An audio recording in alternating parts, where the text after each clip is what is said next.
السلام علیکم ورحمۃ اللہ وبرکاتہ۔ تمام عالم اسلام کے مسلمان بھائی بہنوں کو، بچوں کو، بڑوں کو، ساروں کو عید الاضحیٰ مبارک ہو۔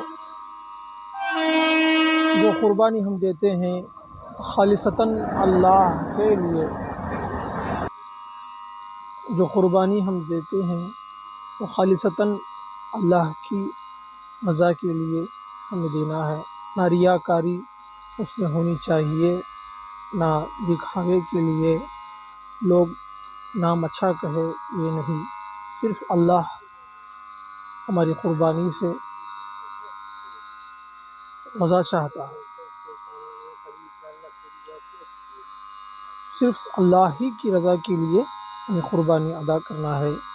جن لوگ قربانی دیتے ہیں، اللہ ان ساروں کی قربانی کو قبول فرمائے۔